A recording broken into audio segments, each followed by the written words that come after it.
नमस्कार मित्रांनो, प्रज्ञान अकॅडमीच्या यूट्यूब चॅनलवर तुमचं स्वागत आहे. बघा, आज आपण उपजिल्हाधिकारी जे महाराष्ट्र शासनाचं मानाचं समजलं जाणारं जे पद आहे त्याबद्दल संपूर्ण माहिती बघणार आहोत. मग त्यामध्ये एज्युकेशनल क्वालिफिकेशन काय असणार आहे, तुमची वयोमर्यादा काय असणार आहे, सिलेबस काय असणार आहे, एक्झाम पॅटर्न काय असणार आहे, या सगळ्या गोष्टी डिस्कस करणार आहोत आपण. त्यानंतर तुम्हाला यामध्ये पगार किती मिळतो, तुमचं प्रमोशन कशा कशा पदावर होणार आहे आणि त्यानंतर तुमचं कामाचं स्वरूप काय असणार आहे. ठीक आहे, आपण वेळ वाया न घालवता डायरेक्ट सुरुवात करूया. बघा, पहिले आपण बघू पात्रता काय पाहिजे, मग त्यामध्ये वयोमर्यादा, त्यानंतर शिक्षण काय झालेलं पाहिजे तुमचं, त्यानंतर भाषा म्हणजे इथे काय की मराठी भाषा अनिवार्य आहे तुम्हाला, ते देखील मी तुम्हाला सांगतो. आणि त्यानंतर शारीरिक काही लागतं का तुम्हाला, शारीरिक अर्हता काही आहे का. ठीक आहे, वयोमर्यादा पहिले बघा. तर जे अराखीव कॅटेगरीमधले स्टुडंट्स आहेत त्यांच्यासाठी मिनिमम जे वय आहे ते आहे 19 वर्ष आणि मॅक्झिमम 38 वर्षापर्यंत वयाच्या तुम्ही एक्झाम देऊ शकता. ठीक आहे, त्यानंतर मागासवर्गीय म्हणजे यामध्ये सगळ्याच कॅटेगरी येतील, SC ST OBC NT VJ, त्यानंतर खेळाडू सगळं यामध्ये येतील, माजी सैनिक ठीक आहे. तर 19 ते 43 असं त्यांचा रेंज आहे. त्यानंतर दिव्यांग, तो दिव्यांग मग कोणत्याही कॅटेगरीत असेल. मग खूप जास्त कॉम्प्लिकेटेड नाही केलंय आपण, इथं सरळ सरळ तुम्हाला सांगतोय. दिव्यांग तुम्ही अराखीव कॅटेगरीमधली जरी असाल, ठीक आहे, तरी तुम्हाला वयाच्या 45 वर्षापर्यंत एक्झाम देता येते आणि सगळ्यांसाठीच मिनिमम जे आहे ते वय आहे ते 19 वर्ष इतकं आहे. ठीक आहे, त्यानंतर हे झालं वयाच्या बाबतीत. आता आपण शिक्षण बघूया, तुमचं शिक्षण काय पाहिजे. तर मिनिमम तुमची पदवी पाहिजे किंवा पदवी समान मान्यता दिलेला गव्हर्नमेंटचा कोणताही तुम्ही कोर्स केलेला असेल 3 किंवा 4 वर्षाचा. आता याच्यामध्ये असं का म्हटलेलं आहे तर समतुल्य. तर बघा, सीए झालेला कॅन्डिडेट जो असतो तर हे देखील त्यासाठी इलिजिबल असतात. ठीक आहे, म्हणून त्यांनी असं लिहिलेलं आहे, किंवा मग बाकीचंही असेल नोटिफिकेशनमध्ये दिलेलं असतं. त्यानंतर बघा, दुसरा नंबरचा जो पॉईंट आहे नवीन विद्यार्थ्यांसाठी खूप महत्त्वाचा आहे. जे मुलं त्यांच्या डिग्रीच्या अंतिम वर्षाला आहे तर ते एक्झाम देऊ शकतात का, तर एक्झाम डेफिनेटली देऊ शकतात. परंतु प्रिलिम्सचा तुमचा रिझल्ट आल्यानंतर मुख्यच्या फॉर्मच्या भरायच्या वेळेस जी शेवटची डेट असते तिथपर्यंत म्हणजे जवळजवळ, तर तुमच्याकडे डिग्री सर्टिफिकेट असणं आवश्यक आहे, तुम्ही डिग्री उत्तीर्ण होणं आवश्यक आहे. तर तुम्ही डिग्रीच्या फायनल इयरला असताना देखील या परीक्षेस पात्र असतात. ठीक आहे, पुढचा पॉईंट आपण बघूया.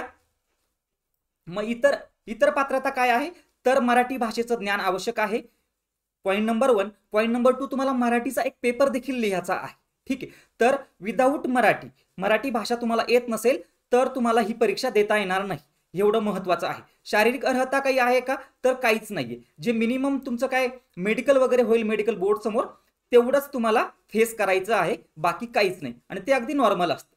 ठीक आहे, पुढे बघा, हे सगळं झालं आपली पात्रता काय काय असणार आहे. ठीक आहे, मग त्यामध्ये आपण एज्युकेशन बघितलं, शारीरिक आहे का बघितलं, वय बघितलं. ठीक आहे, या सगळ्या गोष्टी. त्यानंतर भरती प्रक्रिया, ऍक्च्युअल एक्झाम किती टप्प्यांमध्ये होते, तर 3 टप्प्यांमध्ये होते मित्रांनो. बघा, पहिला टप्पा आहे ज्याला आपण पूर्व परीक्षा म्हणतो, त्यालाच इंग्लिशमध्ये प्रिलिम्स म्हणतात. ठीक आहे, त्यानंतर मुख्य परीक्षा मेन्स आपण ज्याला म्हणतो, आणि शेवटचा जो टप्पा असतो ते असते मुलाखत. बघा मित्रांनो, दरवर्षी किती लोक एक्झाम देतात, तर 4 ते 5 लाख कॅन्डिडेट एक्झामचा फॉर्म भरतात.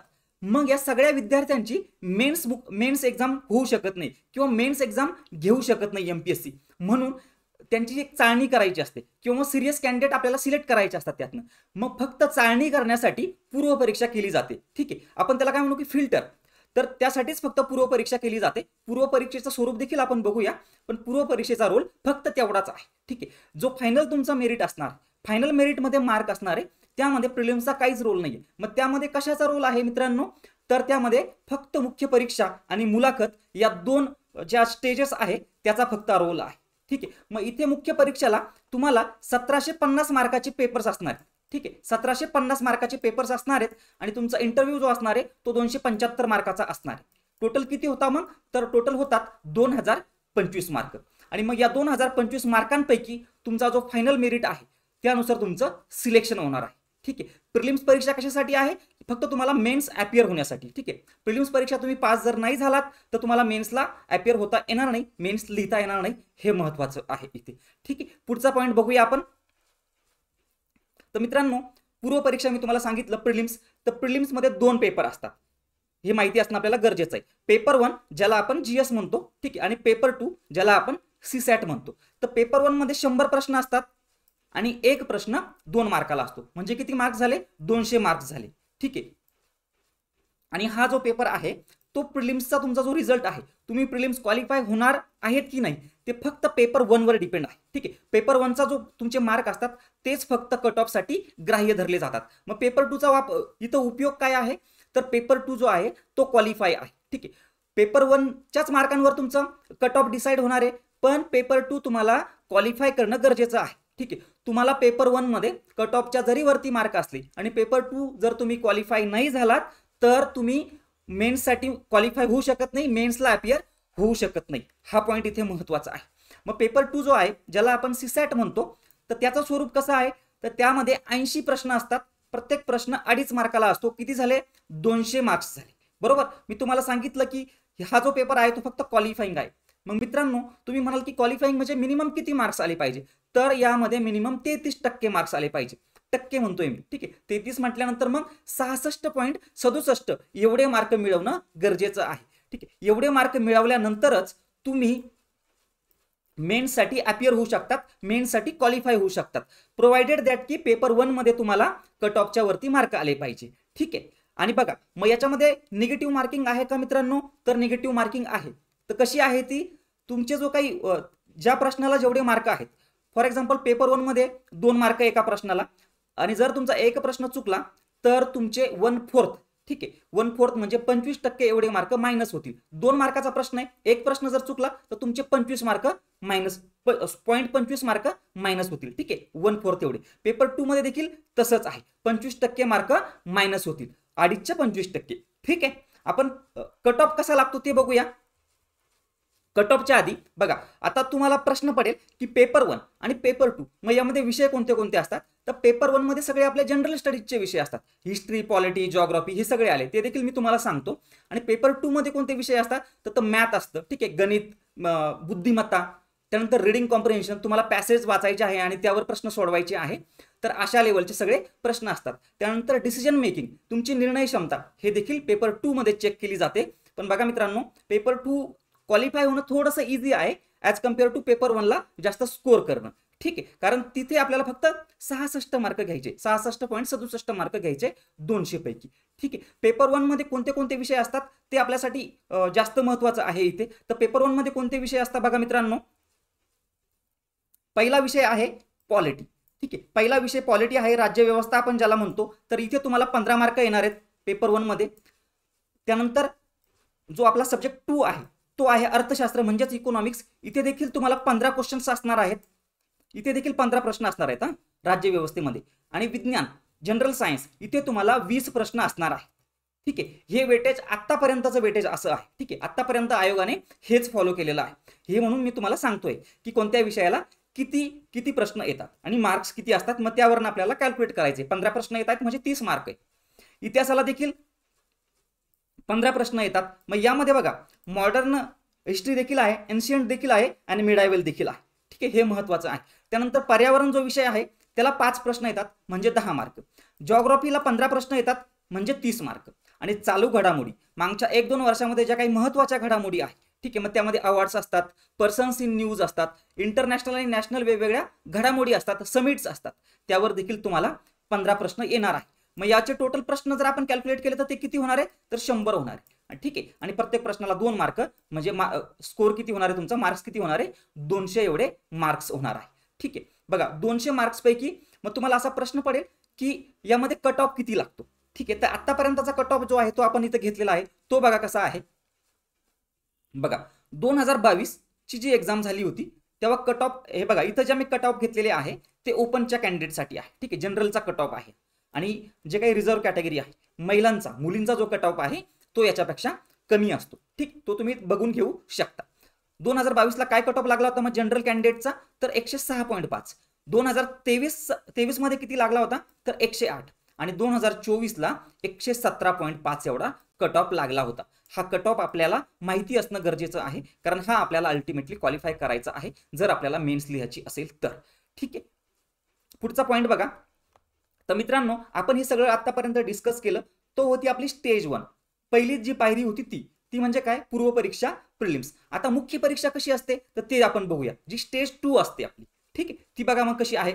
तर जी मुख्य परीक्षा आहे आपली मित्रांनो, तिच्यामध्ये टोटल 9 पेपर असतात.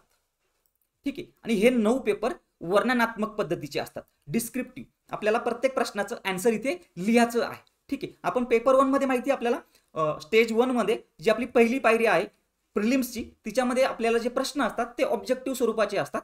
4 ऑप्शन्स असतात आणि आपल्याला त्याचं करेक्ट ऑप्शन निवडायचं असतं. पण मुख्य परीक्षेमध्ये तसं आहे का, नाही. तर मुख्य परीक्षा ही लेखी स्वरूपाची आहे. जसे आपण डिग्रीपर्यंत पेपर लिहिलेले आहे त्या पद्धतीने आपल्याला हे पेपर लिहायचे आहे. तर टोटल किती पेपर असतात, 9 पेपर असतात. तर या सगळ्याच पेपरचे मार्क्स काउंट होतात का फायनल कट ऑफ साठी, तर इथे देखील लक्षात ठेवायचं आहे, तर सगळ्या पेपर्सचे नाही. पहिले जे 2 पेपर्स आहे भाषा पेपर्स आपण ज्याला म्हणतो, इंग्लिश आणि मराठी, तर इथं हे पेपर फक्त आपल्याला क्वालिफाय व्हायला लागतात. ठीक आहे, आणि त्यानंतर उरलेले जे 7 पेपर आहे, मग या 7 पेपरमध्ये कोणते कोणते पेपर आहे बघा. पहिला पेपर आहे एसे. ठीक आहे, त्या एसे मध्ये आपल्याला 2 एसे लिहायचे आहे. ठीक आहे, 250 मार्काचा हा पेपर असणार आहे. मित्रांनो बघा, हे जे पहिले 2 पेपर आहे ना, तर हे 300 मार्काचे पेपर आहे. जे शेवटचे 7 पेपर आहेत हे इथून इथपर्यंत, तर हे 250 मार्काचे पेपर्स आहे. 250 प्रत्येक पेपरला 250 मार्क आहे. ठीक आहे, हे पेपर क्वालिफाय झाल्यानंतर तुम्हाला 25% मार्क्स पाडायला लागतात. भाषा पेपर्समध्ये 25% मार्क, 300 मार्काच्या 25% म्हणजे तुम्हाला 75 मार्क पाडणं गरजेचं असतं मराठीमध्ये आणि इंग्रजीमध्ये सेपरेटली.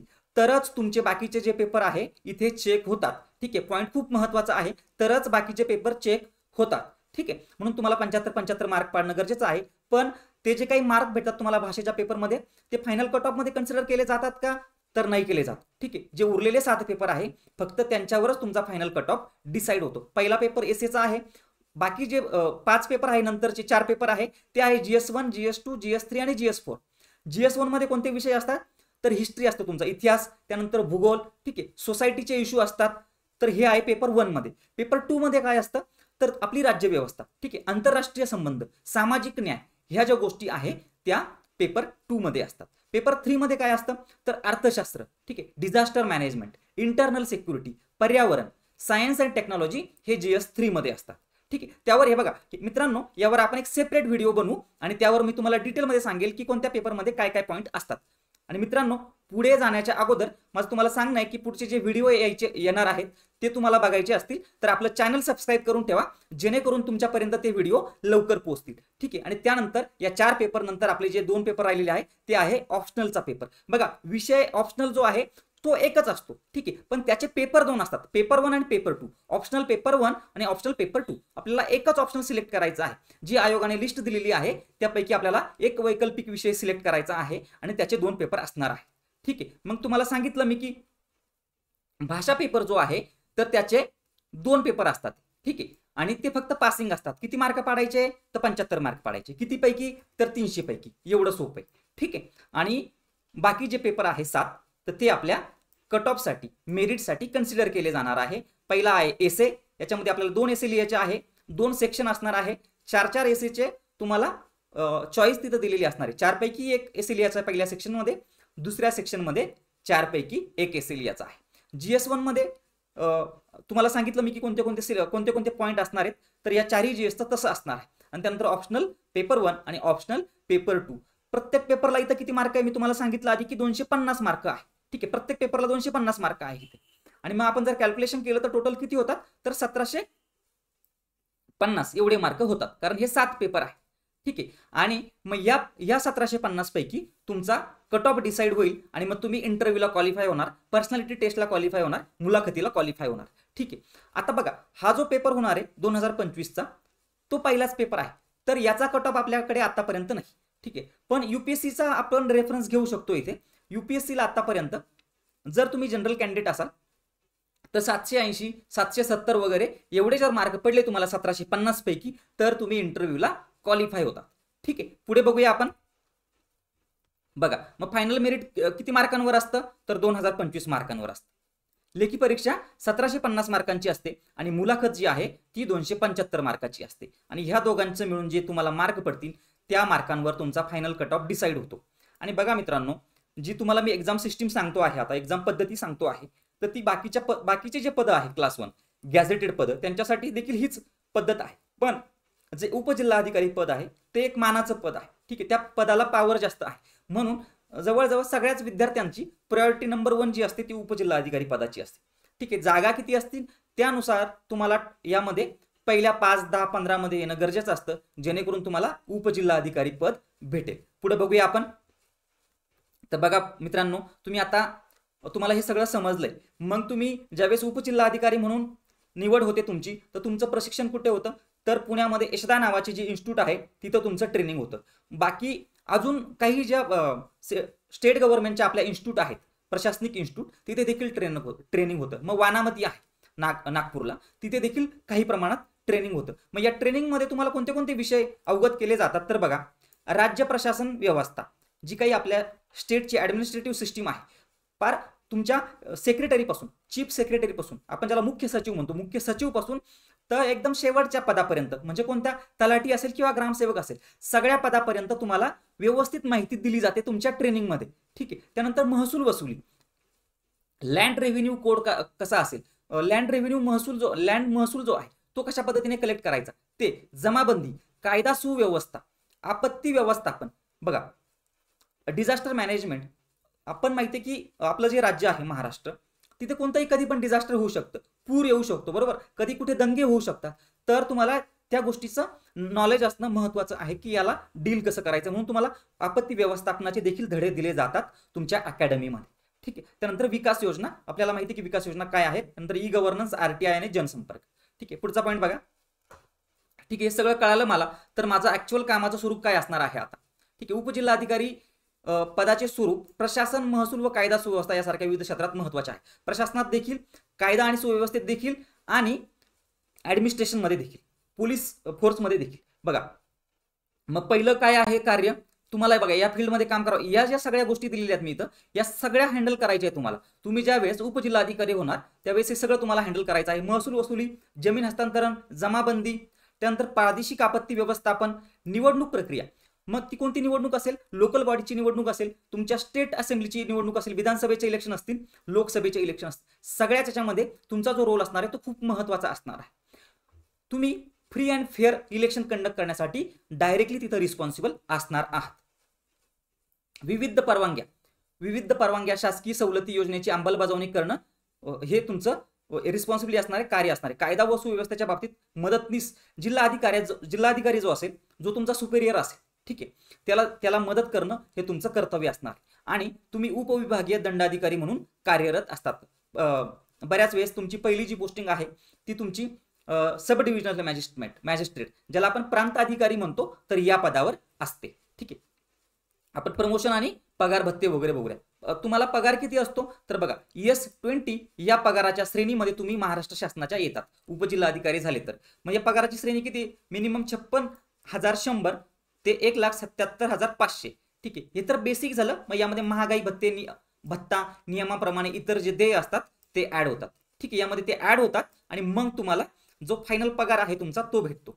ठीक आहे, आणि या श्रेणीमध्ये S20 मध्ये वेळोवेळी बदल होत राहील. काही वर्षांनी S21 होईल ते. ठीक आहे, उपजिल्हाधिकारी पदाचंच, त्यानंतर S22 होईल, अशा प्रमाणात होईल. आणि वेतन श्रेणीनुसार मी तुम्हाला सांगितलं की बदल होत असतात आणि इतर फायदे देखील असतात. फॉर एक्झाम्पल, तुम्ही कोणत्या ठिकाणी पोस्टिंग आहे त्यानुसार मग तुम्हाला निवासाची सोय भेटते, तुम्हाला ऑफिससाठी तुमच्या कार भेटते तुम्हाला. ठीक आहे, आणि इतरही सुविधा भेटतात. प्रमोशन कशा पद्धतीने असतं बघा मित्रांनो. आता आपण पोस्टिंग बघूया, तुमची पोस्टिंग कशी असेल. ठीक आहे, लास्टला आपण प्रमोशन बघूया. प्रथम नियुक्ती जिल्ह्यातील उपविभागीय अधिकारी म्हणून होते, सब डिव्हिजनल मॅजिस्ट्रेट म्हणून होते. पोस्टिंगची ठिकाणी कोणती असणार आहे, तर जिल्हा मुख्यालयाची ठिकाणे देखील असतात, तालुके देखील असतात आणि उपविभागीय कार्यालये देखील असतात. कामकाज काय असते, ग्रामीण तसेच अर्धनगरी भागामध्ये. ठीक आहे, आपण त्याला रुरल आणि सेमी अर्बन एरियाज असं म्हणतो, तर त्या भागामध्ये तुमचं प्रायमरीली कार्य असणार आहे. पोस्टिंगचे स्वरूप प्रशासनाच्या गरजेनुसार बदलते, विशेषतः कायदा व सुव्यवस्थेच्या गंभीर ठिकाणी. ठीक आहे, हे महत्वाचं आहे. प्रमोशन बघा कसं आहे, तर तुम्ही डेप्युटी कलेक्टर म्हणून रुजू होताय. Deputy collector, actual deputy collector post पहिले लगेच भेटत नाही तुम्हाला. तुम्ही ऍडिशनल कलेक्टर म्हणून काम करतात, उपविभागीय अधिकारी म्हणून काम करतात, SDM मी तुम्हाला सांगितलं. ठीक आहे, या सगळ्या पदाचा 10-15 वर्षाचा अनुभव झाल्यानंतर युजली मिनिमम, ठीक आहे, त्यानंतर तुमचं जे प्रमोशन आहे ते जिल्हाधिकारी म्हणून होतं. त्यासाठी तुम्हाला पहिले IAS मध्ये प्रमोट व्हायला लागेल. ठीक आहे, त्यासाठी आपण सेपरेट व्हिडिओ बनवूया मित्रांनो.